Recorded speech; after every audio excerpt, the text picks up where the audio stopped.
Olá, meus amigos feras, eu sou o professor Diego Assis, estamos aqui para a nossa aula de Brasil e Império, parte 5, mais especificamente, segundo reinado. E sim, finalmente, nós iremos chegar à parte segundo, eu estou lançando, na verdade, os vídeos de segundo reinado ou Império 2, enfim.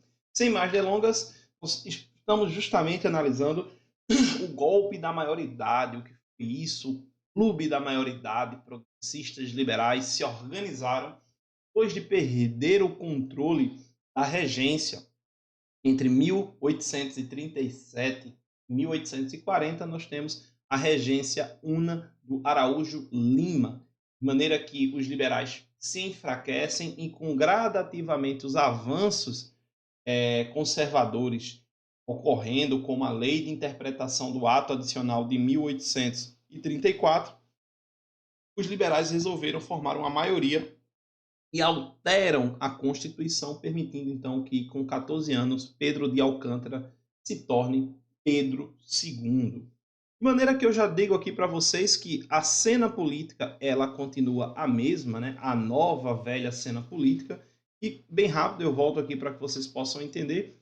Nós tínhamos durante a regência essa configuração, os grupos conhecidos como regressistas e os progressistas, que já tinham ali também evoluído não, né? Mas passado por outras nomenclaturas, antes chamados de Caramuru e Xinganos, e depois os farroupilhas, que seriam os liberais. Essa nomenclatura foi dada no vídeo anterior e eles agora assumem a nomenclatura de Partido Conservador e Partido Liberal. Vai ser assim durante todo o nosso processo no Segundo Império, o Brasil, Império 2, enfim.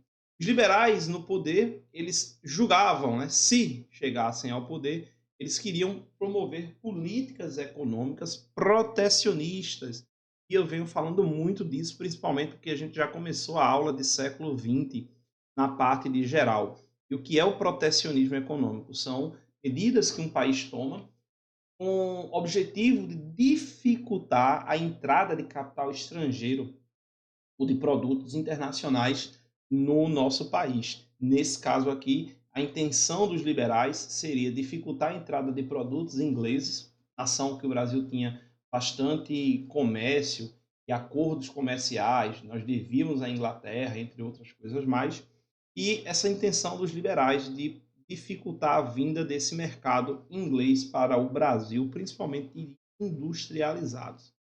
Com Pedro II no poder, agora empossado como imperador, nós temos a volta do poder moderador, o quarto poder, que se mostra bastante autoritário. Na prática, fica certo aqui uma coisa: mesmo o Partido Liberal ajudando Pedro, alterando essa Constituição, colocando ele no poder antes do que era previsto na parte anterior da Constituição, isso não vai, como é que eu posso dizer, motivar o imperador a aderir a tendências dos liberais.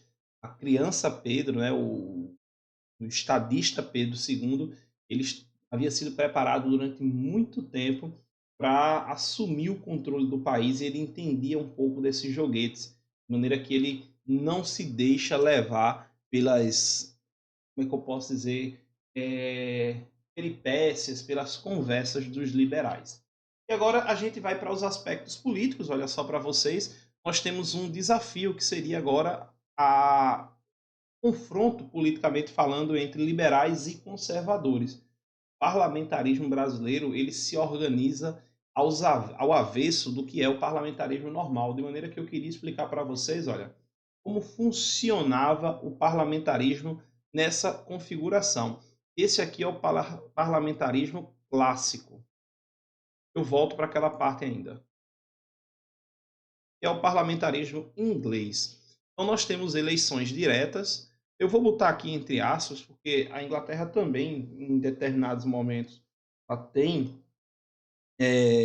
uma eleição um pouco oligárquica. Isso quer dizer que quem poderia participar do pleito político eram apenas alguns grupos específicos e grupos de trabalhadores, por exemplo, eles foram afastados da tomada de decisão, mas vamos colocar aqui o voto popular. O voto popular nas eleições diretas escolhe o parlamento. Qual é a função do parlamento? É legislar.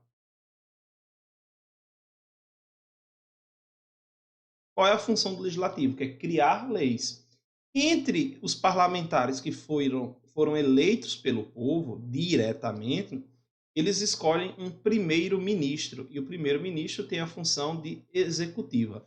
Não gosto muito dessa expressão executiva, mas entre eu gostar e ser outra coisa. Para facilitar a vida, o executivo é o administrador.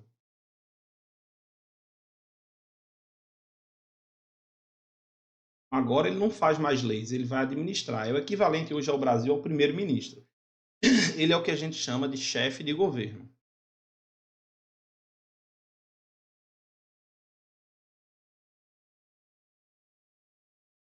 É quem toma as decisões mais importantes lá da Inglaterra, seguindo sempre os padrões constitucionais. E aqui tem a figura do monarca, é uma monarquia parlamentarista. O rei, nesse caso, ele reina, mas não governa. Ele seria uma espécie de chefe de Estado com poderes esvaziados. Como assim, Diego? Estado. Ele é uma figura simbólica que não consegue apitar mais nada a decisões muito importantes, apenas cerimoniais. Então, o rei da Inglaterra, hoje, o Charles III, ele acaba sendo uma figura cerimonialista importante, recebe chefes de estados quando visita. O presidente Bolsonaro foi recebido, o atual presidente Lula, em determinados momentos outros presidentes são recebidos, mas quando eles têm que tomar relações de decisões mais importantes, uma aproximação Brasil, Inglaterra ou qualquer coisa do tipo, aí é o chefe de governo quem decide. Mas isso aqui é o normal, né? Eu vou botar aqui clássico barra normal. Por que isso, Diego? Porque no Brasil nós temos o parlamentarismo às avessas. Ao contrário, porque, vamos lá, nas eleições, nós temos eleições indiretas, a gente já viu que são em 2 graus. Essa eleição, você vota em alguém que vai escolher quem são. O voto ele é censitário, então é um voto limitado. Quem vota são grupos que conseguem determinar renda. Para os votantes era 100 mil réis ou 200 mil réis. Em valores atuais eu não sei te dizer precisamente quanto seria isso não. Conseguisse comprovar a renda mensal desses valores. E aí o parlamento é formado. Aqui a função é a mesma, a função legislativa. Só que aí vem um problema. Agora que está formado esse grupo de parlamentares eleito por uma elite endinheirada, que só quem tinha dinheiro podia fazer isso, o imperador ele vai nomear, ou seja, escolher, e ao mesmo tempo ele pode exonerar o primeiro-ministro. E o primeiro-ministro, por sua vez, vai formar o conselho de ministros, que tem função administrativa, e vai governar juntamente com o imperador. Essa é a função. O problema é que, se mudar o ministro, pode mudar todo o conselho de ministros. E é óbvio que o primeiro-ministro vai escolher aquele conselho que era alinhado à vontade do imperador. Isso passa a vigorar no Brasil a partir de 1847. Então tá aqui, Dom Pedro II, chefe do poder moderador. Poderia nomear ou exonerar, expulsar, demitir o primeiro-ministro. Por que ele é às avessas? Porque o poder de decisão vem de cima para baixo, enquanto que o poder aqui vem de baixo para cima. É complexo, mas é importante você entender isso. Aí vamos entender agora a estrutura. No Parlamento brasileiro, nós temos o Conselho de Ministros, é o direito de escolher os ministros, conselho feito. Então, aqui fica determinado quem vai tomar conta do Exército, quem toma conta das finanças. Hoje no Brasil, por exemplo, quem tomaria conta da educação, quem tomaria conta aqui, no caso, a saúde. É importante lembrar que naquela época não existiam tantos conselhos, ou seja, tantos ministros ou gabinetes divididos, né? Existia também o gabinete de conciliação, que nada mais era do que o imperador sentar e determinar o seguinte: olha, todo ano eu vou mudar o ministro. Então, um ano o ministro ele é liberal.